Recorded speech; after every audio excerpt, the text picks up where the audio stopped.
नमस्कार दोस्तों, मैं हूं रजनीश कुमार और एक बार फिर से आपका स्वागत है सी ऑनलाइन क्लासेस में।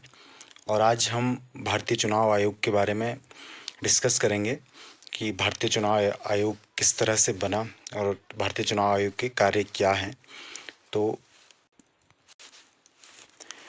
सबसे पहले हम ये देखेंगे कि निर्वाचन आयोग है क्या।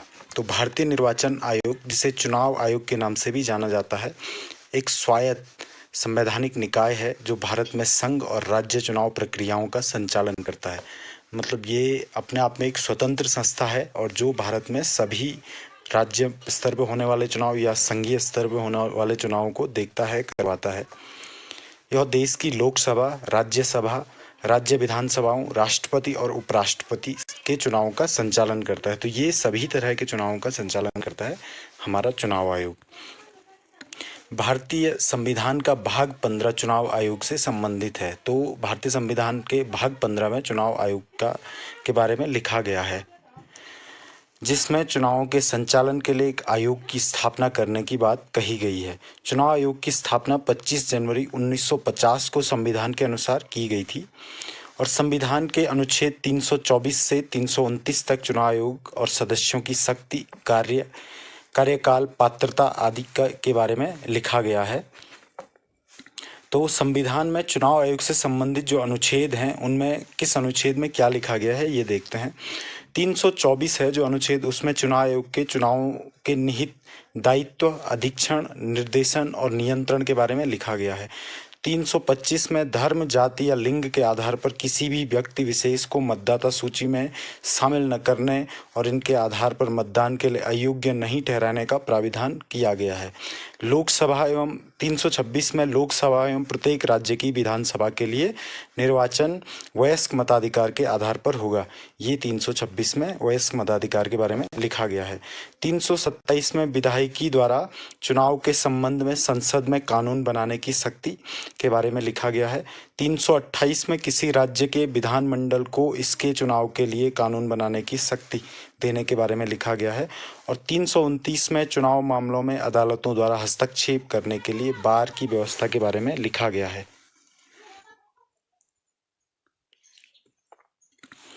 आगे हम देखेंगे निर्वाचन आयोग की संरचना।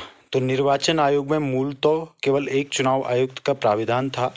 जो जब संविधान बना था उस समय इसमें सिर्फ एक चुनाव आयुक्त का प्राविधान था, लेकिन राष्ट्रपति ने एक अधिसूचना के जरिए 16 अक्टूबर 1989 को 3 सदस्यीय चुनाव आयोग बनाने की व्यवस्था की थी। मतलब पहले एक चुनाव आयुक्त होता था, लेकिन अब 3 सदस्यीय चुनाव आयोग बनाया गया। इसके बाद कुछ समय के लिए इसे एक सदस्यीय आयोग बना दिया गया और 1 अक्टूबर 1993 को इसका 3 सदस्यीय आयोग वाला स्वरूप फिर से बहाल कर दिया गया। मतलब 89 में ये एक सदस्यीय से 3 सदस्यीय किया गया, फिर बीच में इसको वापस एक सदस्यीय किया गया और फिर 1 अक्टूबर से 1993 से ये 3 सदस्यीय स्वरूप चल रहा है और ये अभी भी चल रहा है। लेकिन वर्तमान में एक सीट वैकेंट है, एक मुख्य चुनाव आयुक्त हैं और एक दूसरे चुनाव आयुक्त हैं। तब से निर्वाचन आयोग में एक मुख्य चुनाव आयुक्त और 2 अन्य चुनाव आयुक्त होते हैं। निर्वाचन आयोग का सचिवालय नई दिल्ली में स्थित है। मुख्य निर्वाचन अधिकारी जो होता है वो आईएएस रैंक का अधिकारी होना चाहिए। इसकी नियुक्ति राष्ट्रपति द्वारा की जाती है तथा चुनाव आयुक्तों की नियुक्ति भी, जो अन्य चुनाव आयुक्त होते हैं उनकी नियुक्ति भी राष्ट्रपति द्वारा की जाती है। इनका कार्यकाल 6 वर्ष या 65 वर्ष की आयु, दोनों में से जो पहले हो वहाँ तक होती है। मतलब 6 वर्ष मैक्सिमम होती है या फिर व्यक्ति 65 वर्ष का हो जाए तो वहाँ तक होती है। इन्हें भारत के सर्वोच्च न्यायालय के न्यायाधीशों के समकक्ष दर्जा प्राप्त होता है और वेतन और भत्ते भी सर्वोच्च न्यायालय के न्यायाधीशों के बराबर मिलते हैं। मुख्य चुनाव आयुक्त को संसद द्वारा सर्वोच्च न्यायालय के न्यायाधीशों को हटाने की प्रक्रिया के समान ही पद से हटाया जाता है। मतलब अगर इनको हटाना है तो उसी तरह हटाया जाता है जिस तरह न्यायाधीशों को हटाने की प्रक्रिया है। हटाने की प्रक्रिया में जैसे उच्च न्यायालय और उच्चतम न्यायालयों के न्यायाधीशों, मुख्य चुनाव आयुक्त, नियंत्रक और महालेखा परीक्षक को दुर्व्यवहार या पद के दुरुपयोग करने के आरोप सिद्ध होने पे या अक्षम होने पे के आधार पर संसद द्वारा अपनाए गए प्रस्ताव के माध्यम से ही पद से हटाया जा सकता है। निष्कासन के लिए 2/3 सदस्यों के विशेष बहुमत की आवश्यकता होती है और इसके लिए सदन में कुल सदस्यों का 50% से अधिक मतदान होना जरूरी है। उपरोक्त पदों से जो चुनाव आयुक्त है, महालेखा परीक्षक है या फिर न्यायाधीश है, पदों उससे किसी के को हटाने के लिए भी संविधान में महाभियोग शब्द का प्रयोग नहीं हुआ है।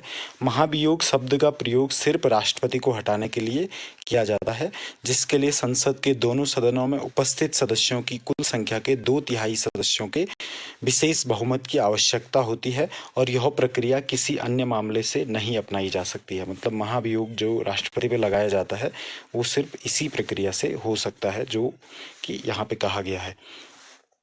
निर्वाचन जो आयोग है उसके कार्य क्या हैं? निर्वाचन आयोग के कार्य हैं भारत में लोकसभा, राज्यसभा, राज्य की विधानसभाओं, राष्ट्रपति, उपराष्ट्रपति के चुनावों की संपूर्ण प्रक्रिया का अधीक्षण, निर्देशन और नियंत्रण करना।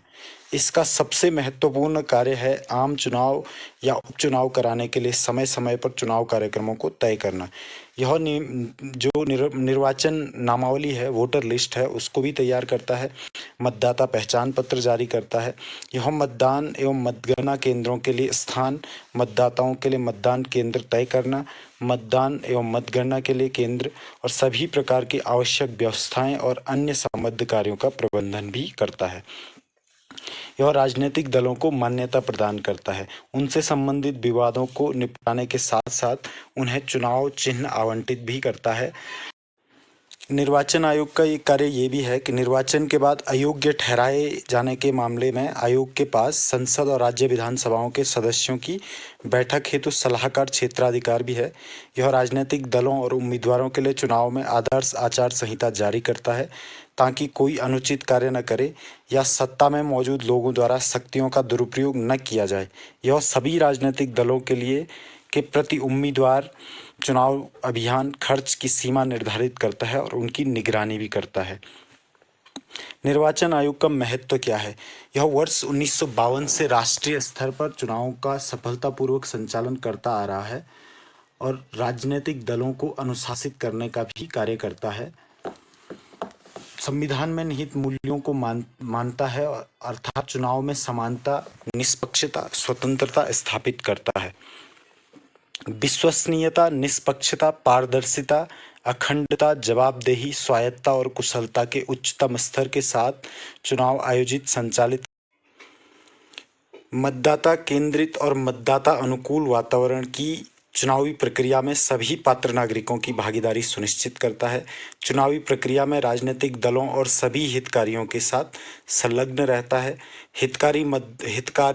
हितधारकों, मतदाताओं, राजनीतिक दलों, चुनाव अधिकारियों, उम्मीदवारों के बीच चुनावी प्रक्रिया और चुनावी शासन के बारे में जागरूकता पैदा करता है तथा देश की चुनावी प्रक्रिया के प्रति लोगों का विश्वास बढ़ाने और उसे मजबूती प्रदान करने का भी कार्य करता है। जो चुनाव आयोग है उसके सामने हमारा चुनाव आयोग है उसके सामने बहुत सारी चुनौतियां भी हैं और इन चुनौतियों से निपटने के लिए चुनाव आयोग कार्य भी कर रहा है और काफ़ी सारे आरोप लगते भी आ रहे हैं। वर्षों से राजनीति में हिंसा और चुनावी जो दुर्भावनाएं हैं, काले धन और आपराधिक तत्वों का बोलबाला जो बढ़ रहा है, उसको कंट्रोल करना इनकी एक बड़ी चुनौती है। राज्यों की सरकारों द्वारा सत्ता का बड़े पैमाने पे जो दुरुपयोग होता है, उसको भी ठीक करना, मतलब उस दुरुपयोग ना होने देना, ये भी चुनाव आयोग के लिए एक बड़ी चुनौती है।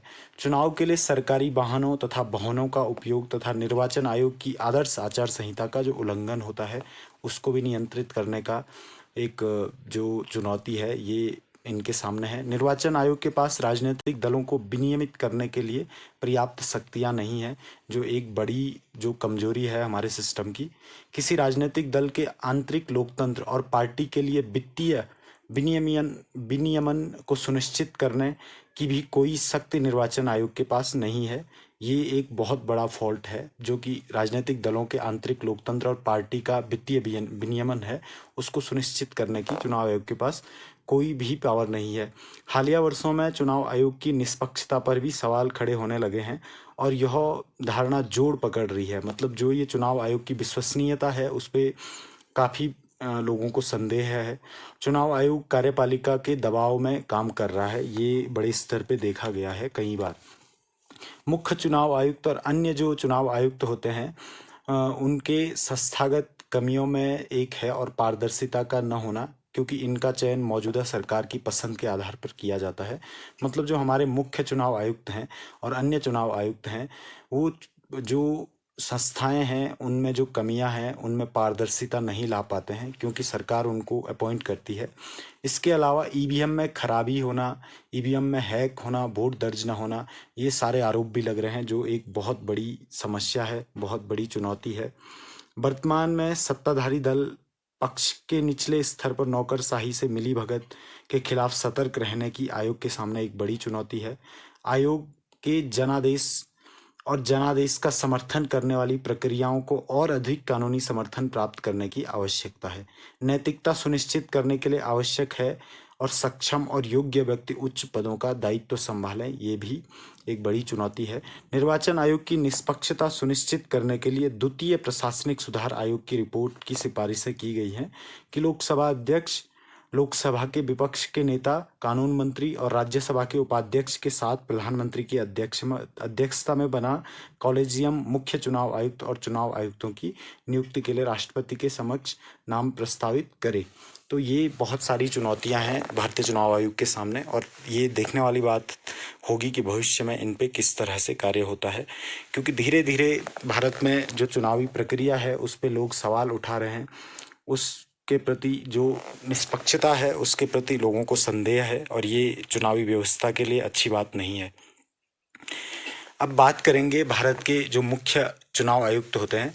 भारत का जो मुख्य चुनाव आयुक्त थे, पहले मुख्य चुनाव आयुक्त थे सुकुमार सेन, और वर्तमान में भारत के चुनाव आयुक्त हैं सुशील चंद्रा।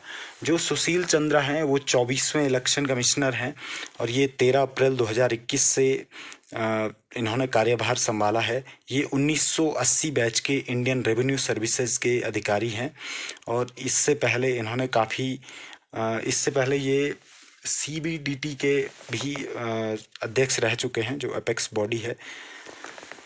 और इनके अलावा इनके साथ राजीव कुमार हैं जो अन्य चुनाव आयुक्त हैं, और राजीव कुमार 1 सितंबर 2020 को भारतीय निर्वाचन आयोग के आयुक्त के रूप में कार्यभार संभाला इन्होंने।